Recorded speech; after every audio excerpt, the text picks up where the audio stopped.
मैंने madam sir को बहुत मिस किया क्योंकि हमने हार्डली 1 महीना शूट किया। हमने जनवरी फ़ेब में शूटिंग शुरू की और मार्च में लॉकडाउन लग गया। तो हम तो पूरी तरह से घुसे भी नहीं थे और उसके पहले ही ऐसा कुछ हो गया। तो समझ नहीं आ रहा था अचानक से। पहले तो बहुत टाइम लगा ये यकीन करने में कि हाँ, सच में ऐसा हुआ है। मुझे पता है ये जो खबरें हैं ना कि शो बंद होने वाला है, ये आई थिंक शो शुरू होने से पहले से मैं सुन रही हूँ। तो एक पॉइंट के बाद इन चीज़ों से डर नहीं लगता। ऐसा लगता है यार मैंने अच्छा काम किया है ना, मैं मेहनत कर रही हूँ ना, मेरे आसपास सब अच्छे हैं ना, अब जो किस्मत में होगा वो होगा। अगर चलना होगा, हर शो अपनी किस्मत लेकर आता है। अगर शो की किस्मत में होगा हम सबका साथ में काम करना तो होगा, नहीं होगा तो इससे और अच्छा कुछ लिखा होगा। तो मैंने इतना ज़्यादा टेंशन लिया नहीं इस चीज़ को लेकर। ऑलरेडी बहुत ज़्यादा शूट कर के मैं तो थक चुकी थी। आई थिंक उसी वीकनेस की वजह से भी मैंने वो इन्फेक्ट हो गई मैं उससे। एंड 15 आई थिंक शुरुआत के 6-7 दिन तो कुछ पता ही नहीं चला बिकॉज़ मेरी इतनी हालत ख़राब थी कि मैं सिर्फ उठ रही थी, खाना खा रही थी, दवाई खा रही थी और सो रही थी। देयर वाज़ कोई एनर्जी नहीं थी, कोई ताकत नहीं थी कुछ करने की, फ़ोन पर बात करने की ताकत नहीं थी, कुछ भी नहीं था। मतलब इंटरव्यूज़ देने की भी ताकत नहीं थी। बट उसके बाद धीरे धीरे जब रिकवर होना शुरू हुआ तो फिर मुझे सेट, मेरे सारे दोस्त, काम सब याद आने लग गया। And I think within 17-18 days I was back to work. माहौल अच्छा था, बड़ा अच्छा वेलकम मिला मुझे। सबने बहुत मिस किया था। तो सबके मतलब पहले दिन ही सबकी कहानियाँ कि अरे 15 दिन जो आप नहीं थी, देखो ये हुआ, उसका वैसा हुआ, उसका वैसा हुआ, ये इनका झगड़ा हुआ, ये इनकी दोस्ती हुई, ऐसी सारी किस्से कहानियाँ सब मुझे पता चले। So that was a lot of fun and लग रहा था कि हाँ सच में मिस किया है, झूठ नहीं बोल रहे। आई थिंक ये डर एक ऐसी चीज़ है जो अब हम सबकी ज़िंदगी का हिस्सा बन चुकी है। Now it's a part of life. All you can do is be take precautions. जो प्रिकॉशंस जो 1 साल से हम सारी गाइडलाइन सुनते आए हैं, whether it is washing hands और वेयरिंग मास्क और सोशल डिस्टेंसिंग एंड एवरीथिंग, अब उसको ज़िंदगी का हिस्सा बनाकर ही चलना पड़ेगा कि इस सब के बावजूद भी अगर किसी को कुछ होता है तो फिर it is as chance and वो उतना ही किस्मत और चांस पर डिपेंडेंट है जितना किसी का कार एक्सीडेंट होना है।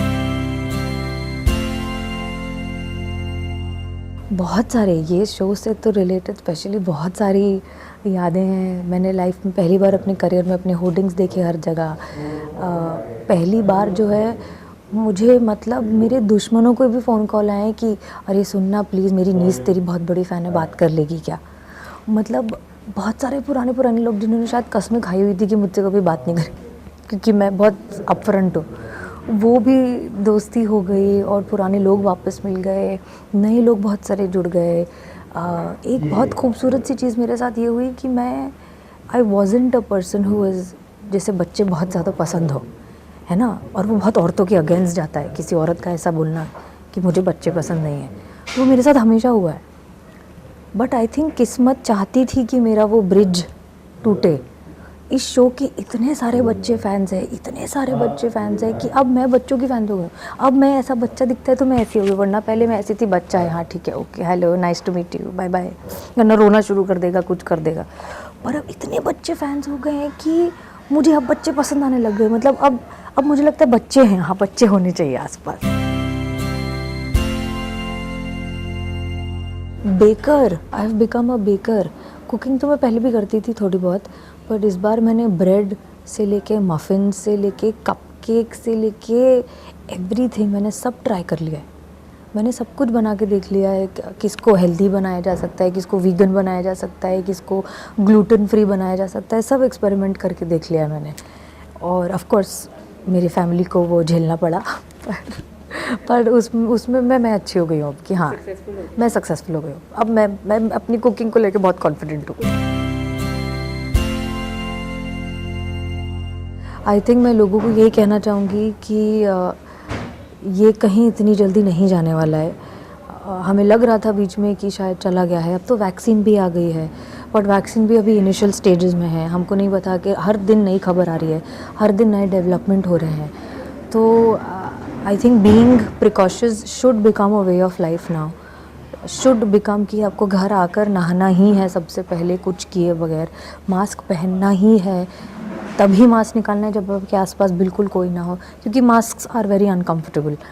जो कुछ कुछ जो चीज़ें हैं, जो गाइडलाइंस दी हैं, वो उनको ज़िंदगी का हिस्सा बनाना ही पड़ेगा और कोई ऑप्शन नहीं हमारे पास, because this is not going anywhere. मुझे तो ऑनेस्टली लगा था कि हाँ हो गया, अब ख़त्म हो गया, but it's come back and इस बार आई थिंक ज़्यादा सीरियसली और ख़तरनाक तरीके से वापस आया है।